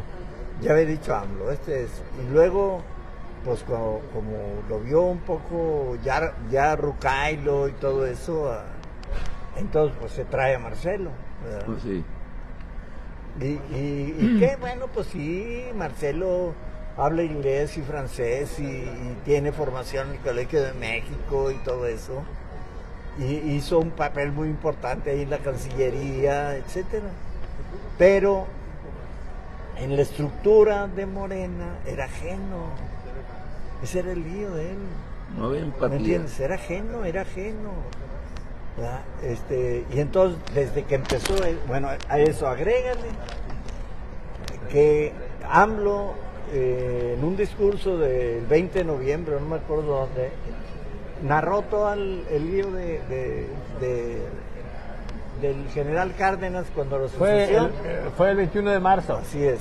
Entonces narra todo eso. Convocó para ponderar la gesta histórica del general Lázaro Cárdenas y terminó diciendo que el general Lázaro Cárdenas era un pendejo. Y entonces haz de cuenta que no puedo poner a ¿qué música? dijo ahí? Al final de eso. Sí. Hoy no hay espacio para el centrismo. Así es. ¿Estás allá o estás acá, cabrón? Claro, y yo no voy a cometer el error del general Así Cárdenas. es. Y ahí dio. Bueno, Claro. es lo mismo de Samuel. Samuel no entiende, güey, que el fallo de la Corte es porque la Corte está alineada con el PRIAN. ¿Ya me entiendes? Pues trascendió que Kirill estuvo cabildeando con la Inés, sí. Entonces, haz de cuenta, Samuel quiere estar en medio de Morena y del PRIAN. Pues no está muy difícil ahorita estar ahí. Oye, Roberto, Tienes que decidirte para dónde te vas. antes de que te vayas, está por firmarse el convenio de coalición El día 13. Morena, PT Verde. Un Morena fortalecido, que hay municipios donde trae el 38%, mientras el PT trae Morena el 1%. PT Verde en Nuevo León, dices tú. En Nuevo León. Okay. Y el Verde trae el 2%.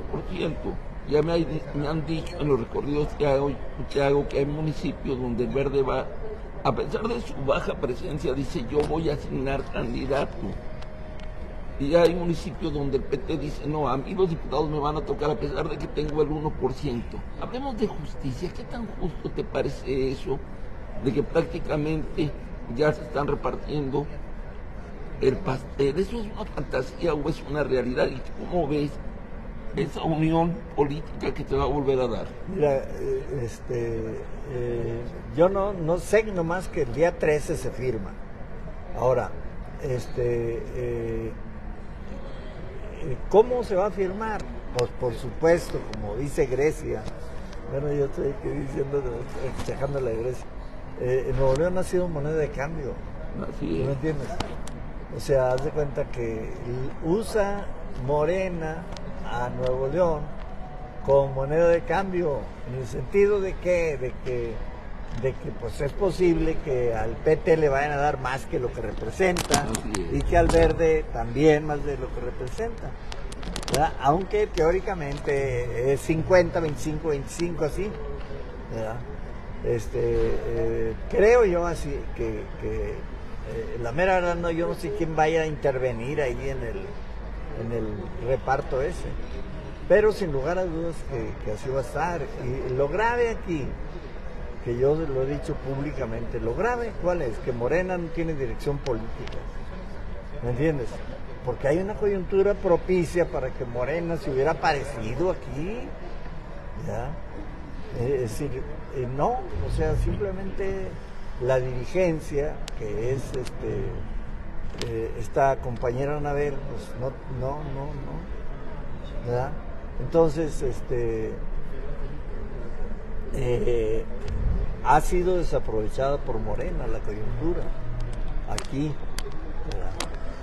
Pero bueno, pues así está. ¿Y no crees tú que Morena de algún modo se sienta representada por Samuel? ¿Se siente qué? Representada por Samuel. El problema no es a lo mejor Morena, fíjate, sino es Samuel. O sea, es que mira, nomás chécale la vida de Samuel. Samuel es un chavo que le ha salido todo bien. O sea, se lanzó de diputado y ganó. Se lanzó de que es senador y ganó. El tropiezo lo tuvo ahora, ¿verdad? Y lo tuvo porque no midió las alianzas que tiene el PRIAN. Y es más, ahorita todavía, yo acabo de leer, que no tengo muy claro, pero tengo la impresión de que la espada de Damocles. Está sobre él por una serie de cosas, está en la corte. Sí, claro. ¿Entiendes? Pero yo creo que él ya entendió que no puede jugar con la corte. Con todo y que nosotros digamos que son puros cabrones, pero si resuelven, tienes que acatar, como dijo AMLO, acata lo que venga de estos cabrones, ¿verdad? Y eso no, o sea, Samuel creía que no, hombre, no, tú vas a ser el gobernador y yo me voy. Ahí no te acuerdas esa noche. sí. Esa noche dijo, no, hombre, tú te quedas, yo mañana voy a León, porque mañana empiezo a ir, etcétera. Y el magistrado Lainez, que como dijo AMLO, inusitadamente se desveló. Estaba esperando nomás la hora, dijo, órale, ya llévenla, vámonos, dale. Entonces cuando se da cuenta no dice, ay, cabrón. Digo, se perdió. Este es un desmadre generado por la corte. Claro.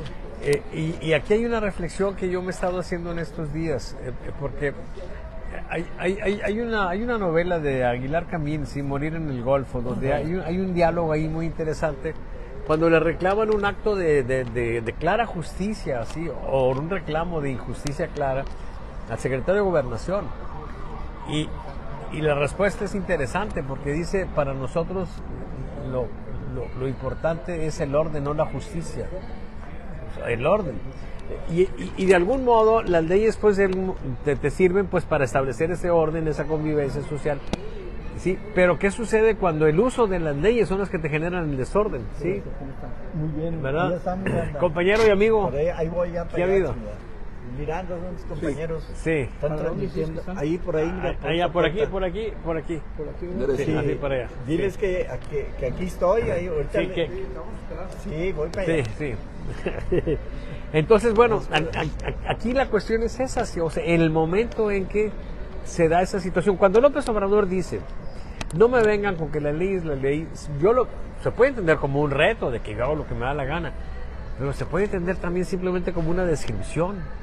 O sea, en este pinche país donde lo que priva es la impunidad, o sea, no me vengas a decir que ahora sí nos vamos a poner muy estrictos con respecto a la ley. Chinguen a su madre, o sea, han sido tolerantes con un chorro de cosas y ahorita simplemente se mueven en ese tiempo porque les conviene. Claro. ¿Sí? Es la lucha por el poder, no la lucha por la justicia ni por la legalidad. Sí, es un problema de correlación de fuerzas. Claro, Sí. claro. Y de alianzas, ¿entiendes? Claro. Y por ejemplo, eso es lo que Samuel no entiende, porque él solo ganó la chingada. Y por su condición exitosa litigiosa. Sí, entonces sigue apostando en ese contexto y ahora pierde.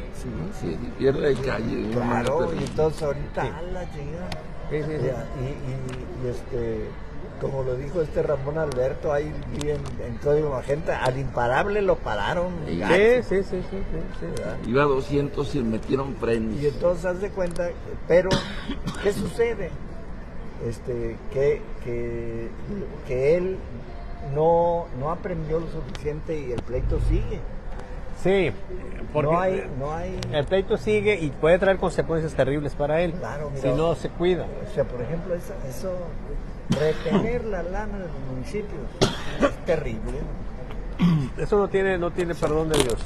Estamos de acuerdo. Claro, el problema es que también los municipios le han sacado mucho, ¿entiendes? Nada más imagínate que le hagan un pinche manifestación los municipios con la gente. Olvida. Sí, Lo que pasa es que ellos están muy ligados de la gente. sí. Ese es el lío. Bueno, pues los dejo. Benavente. Qué amable. Y bueno, ¿por qué están aquí hoy? Los miércoles se ha hecho tradición que me haga una entrevista. Ok. Y entonces este es el espacio en el que yo puedo decir más pendejadas. ¿Sí me entiendes? Y entonces pues por eso, y como a él es proclive a escuchar pendejadas, ¿me entiendes? Y yo a decirlas, Escucha muy seguido. pues entonces Oye, nos juntamos Se va a aquí. reclutar Tochi porque, oye, ya ves que dijo, este equipo es un equipo chingón. Hey. O sea, ¿qué No. vamos a hacer de México un país chingón? Fíjate que yo veo, Pinche concepto. yo no tengo cliente ahorita presidencial, sí, soy balón suelto. Pero la neta, creo que es más fácil que me contrate Claudia que me contrate Xochitl. Hey. Sí, porque la bronca con Xochitl es que está rodeada de una bola de pendejos que se creen genios. Sí. Además Pero de que todos son perdedores. el problema es, ya no más con esto, quiero comentarte algo, sí, porque Claudia está muy arriba, sí, y nadando de muertito y llega. Yo lo que creo es que, y creo que ha sucedido en las últimas semanas, si se fijan, ya no está insistiendo en que tenemos un gobierno maravilloso, ya no está. No le conviene, o sea, porque ahí se mete en una zona de riesgo. Simplemente, tampoco es cosa de estar hablando mal del gobierno, ni estar siendo crítica, tampoco es el punto. Pero no excederse en el sentido de que estamos a toda madre, ¿sí? Ella, tranquilita, llega. O sea, me recordó mucho una compañera, sí, que cantante, sí, compañera ya ves que yo ando en el bajo mundo de la música, Sí, me he movido. Y había una compañera de muy buen ver y mejor tocar, ¿sí? Propicia para el esparcimiento nalgatorio, para que me entiendan, ¿sí? Bueno, se fue a San Antonio a cantar en un lugar, estaba cantando ahí, y de repente un compañero de los paisanos, ¿no? Se levanta y le dice, no cantes, mamacita, nomás menéllate.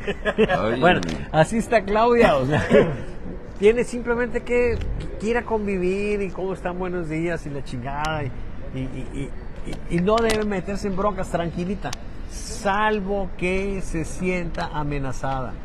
Una cuestión que López Obrador no entendió en la primera campaña del 2006, el líder no arremete, el líder reacciona.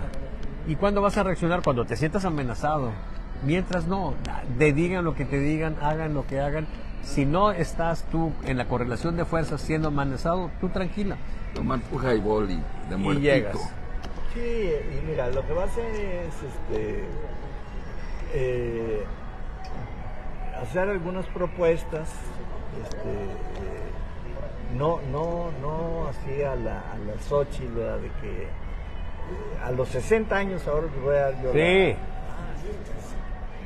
sino que propuestas un poco más profundas, como esta de los afores, que te digo yo, que eso es un asunto.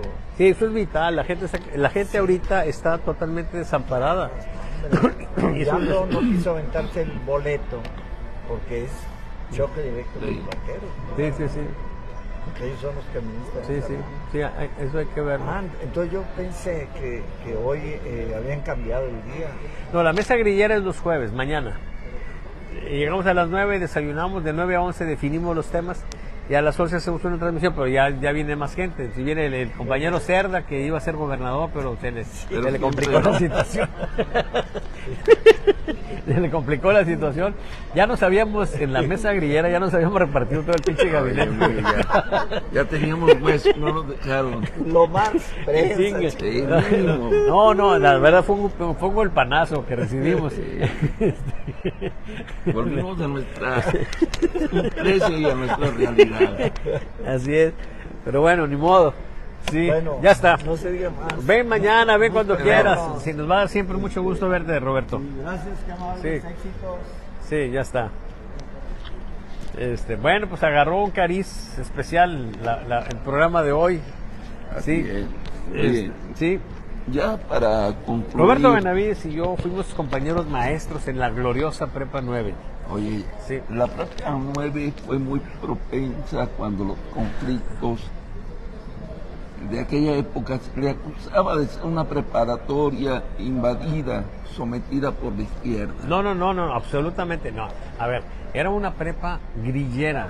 Bueno, no más que grillera, era política. ¿Sí? Así es. Era una escuela de la política, la preparatoria número 9, que se formó porque hubo, por la cuestión de los exámenes de admisión, pues un grupo de muchachos que no lograron entrar a la universidad y protestaron. Y como estaba muy cerca del movimiento del 69, donde había pues mucha actividad y había los líderes estudiantiles que habían dado, pues agarran el asunto, presionan y logran que se abra una escuela preparatoria para toda la gente que no había podido entrar. Y los maestros de esa escuela que se habilitaron fueron los líderes Así es. estudiantiles y líderes magisteriales. O sea, puro pinche grillo entró ahí a dar clases. Entramos a dar clases. Sí. Bueno. Dale saque.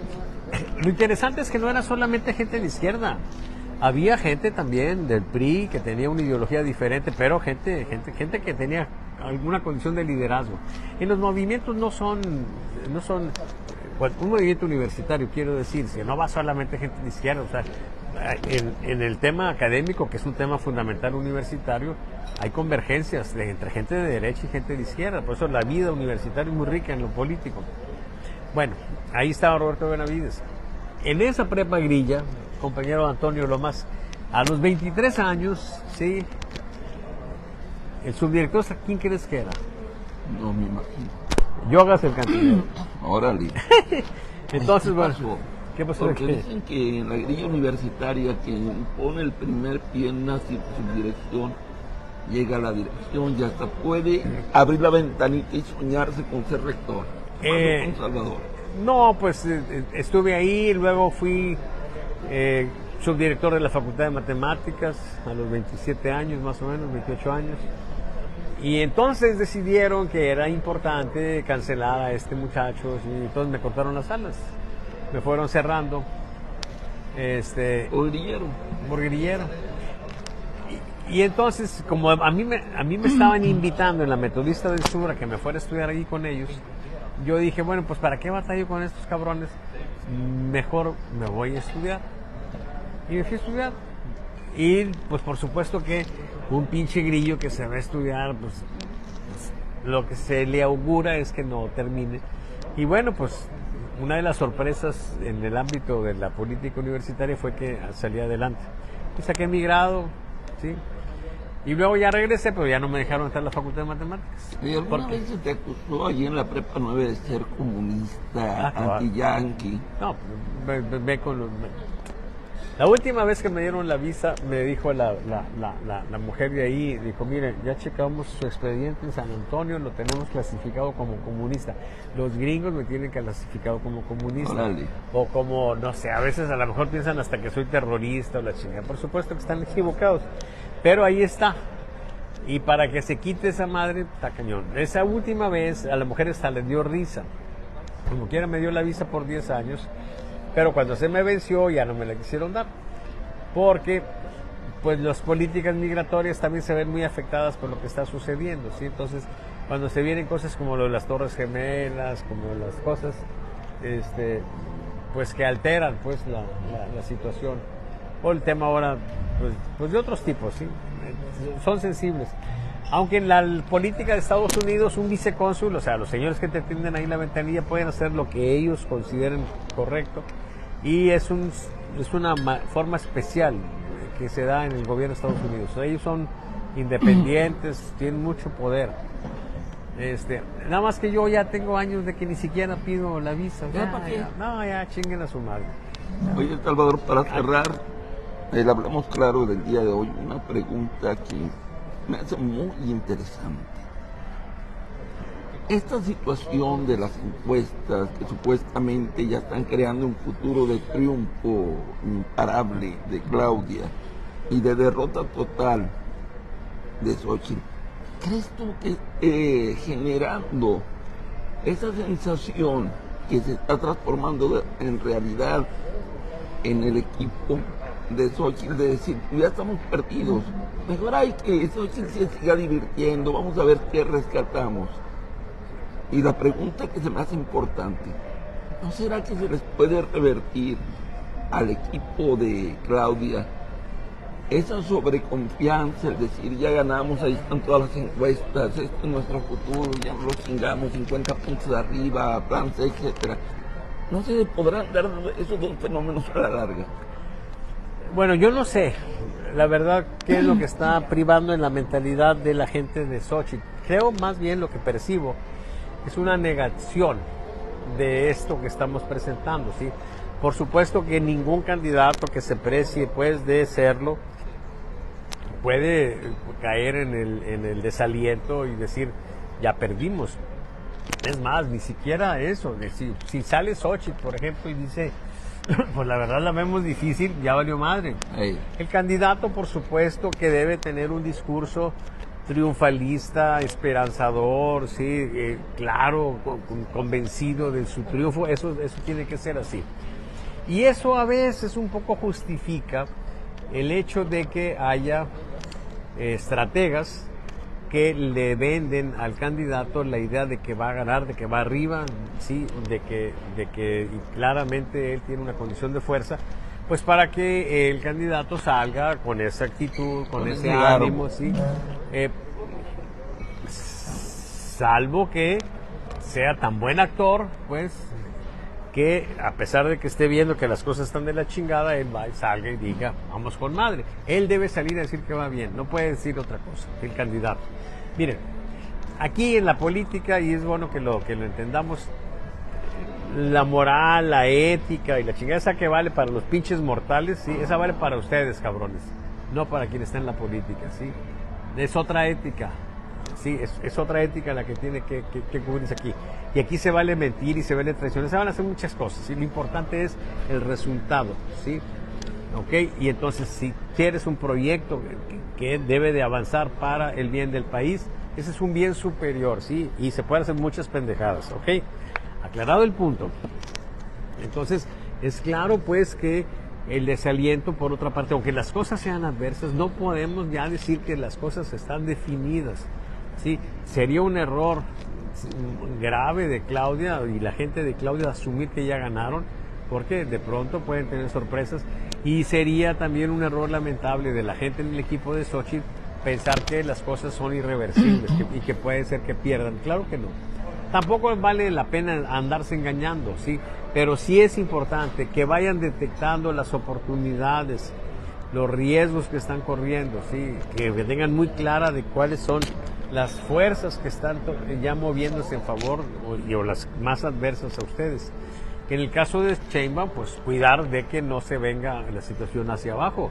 Sí, mientras se mantenga ahí arriba, pues va a estar tranquila, pero debe de poder anticipar, sí. Un poco lo que nosotros hacemos los lunes es ayudarles a todos, porque si nos ve gente de Claudio, si nos ve gente de Xochitl, si nos ve gente incluso de MC, ¿verdad? Pues se pueden beneficiar. No mucho, pero algo, y algo tal vez relevante, ¿sí? ¿Por qué digo que no mucho? Pues porque para una campaña, más que lo que nosotros hacemos de la encuesta y de cómo el monitoreo, es la carta de navegación política, y esa no la hacemos porque necesitamos una muestra más grande. Sí, eso lo haríamos si algún candidato ya nos contrata formalmente y empezamos a trabajar para orientarlo, ¿sí? Pero por lo pronto, de lo que nosotros hacemos, algo que les puede servir son las alertas. Fundamentalmente para decidir una cosa, ¿te fue bien? ¿Te fue mal? Entonces, por ejemplo, ¿cómo le fue? ¿O cómo le fue esta semana, el lunes? A Morena le fue mal, tanto en identificación partidista como en intención de voto. ¿Ok? ¿Cómo le fue a Claudia? No le fue muy bien. ¿Cómo le fue a Xochitl? Le fue mal. ¿Sí?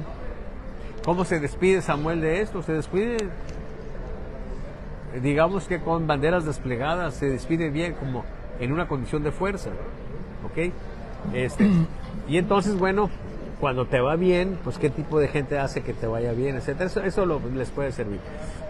Pero fundamentalmente yo creo que en respuesta a lo que tú dices, ni una cosa ni otra, Toño. Ni están perdida la gente de Xochitl, ni está ganada todavía la gente de Claudia. Falta mucho y van a pasar muchas cosas que pudieran desestabilizar al país o que podrían generar disturbios, complicaciones, etcétera, hacer ver mal al presidente y como consecuencia deteriorar la condición de Claudia. Eso puede suceder.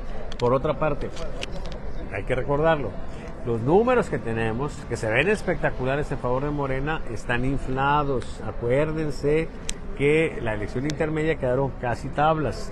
Entonces, va a depender fundamentalmente el resultado de lo que se haga.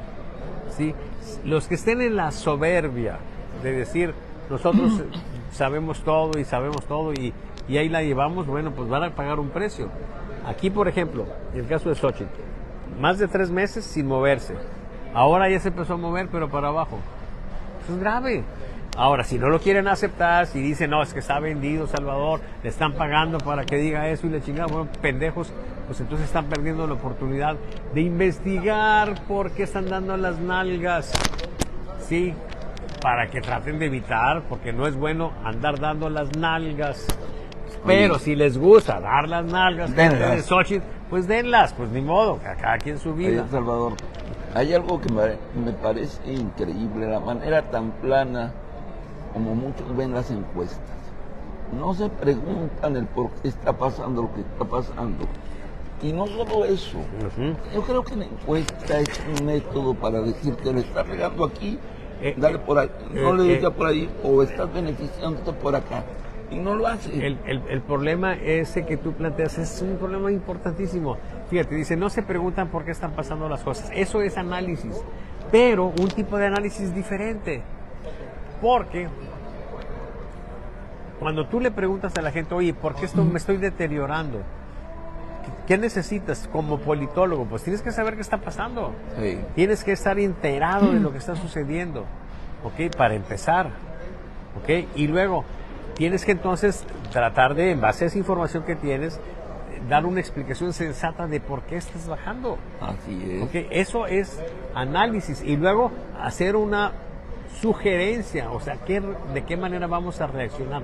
Y aquí lo interesante es que normalmente cuando preguntas una cosa de esas, alguien te hace una reflexión y te dice, no, es que el contexto nacional, y le dice, no, a ver, no mames, cabrón.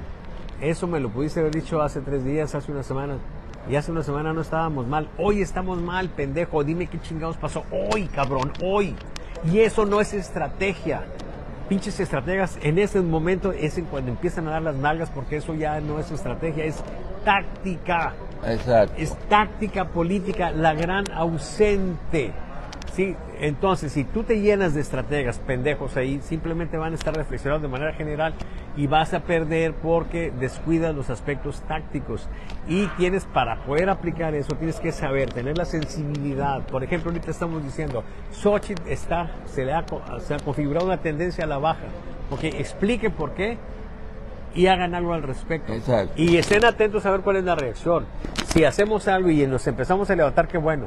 Si sigue bajando, hay que buscar alguna otra cosa. Esa es táctica.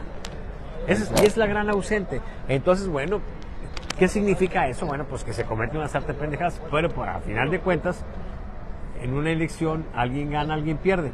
El que ganó piensa que sus pendejadas fueron genialidades. Así es. Y el que perdió, pues a lo mejor más o menos se aproxima a la idea de que efectivamente estuvo haciendo pendejadas. Compañero. ¿Qué le falta? Nada, pues. Oye, Ahora agrega la cuenta ahí. Salvador, ya nos estamos yendo, Agrégale. Sí. Ajá. pero Jorge Guajuja, Qué en bueno que lo ves. Mira, sí, ya se está acabando la pila. En tu espacio preguntas, Sí. ¿cuál es la diferencia entre la mesa grillera, entrevista de Hablemos Claro, y el espacio de Espacio? Bueno, que aquí yo puedo decir más pendejadas porque tengo el micrófono más tiempo, ¿sí? Simple y sencillamente. Y que el tema lo decide Toño Lomas, sí, no yo, sí. Él es el que decide de qué vamos a hablar. La mesa grillera, pues no sabemos nunca quiénes van a venir, sí, es un espacio de libertad. Ni de qué se va a hablar. Y en el Space, pues tenemos personajes muy interesantes, pues que están desparramados en todo el país y que interactúan, pues, en ese maravilloso espacio. Y pues es eso, el hilo conductor finalmente, pues es que está pasando con la política. Pero, oye, ¿hay algún otro comentario de nuestros amigos? Sí, aquí en el espacio de la revista Ecos, Juárez Morena. El sistema de justicia aún forma parte de la delincuencia organizada prianista. Es la opinión de un personaje de Morena. Ok, sí. Bueno, si algo más que agregar, Salvador, ya para irnos. No, pues ya. Creo que fue una mesa muy interesante. Que haya pasado aquí nuestro amigo Roberto Benavides González fue muy, muy grato. Hacía rato que no lo veía. Estuvo enfermito Así. de gravedad. Y por ¿La libró? fortuna la libró, sí, qué bueno. Me dio muchísimo gusto verlo. Yo, pues a sus hijos los conozco desde chiquitos. O sea, fueron a la escuela Heráclito, junto con mis hijos. Grecia. Sí. Bueno, pues muchas gracias, Antonio. Tu padre, ¿vas a abrir mañana la grillera? Así es, un rato, pero Ok. aquí estamos. Muy bien. Pero muchas gracias y hasta la próxima. Vámonos.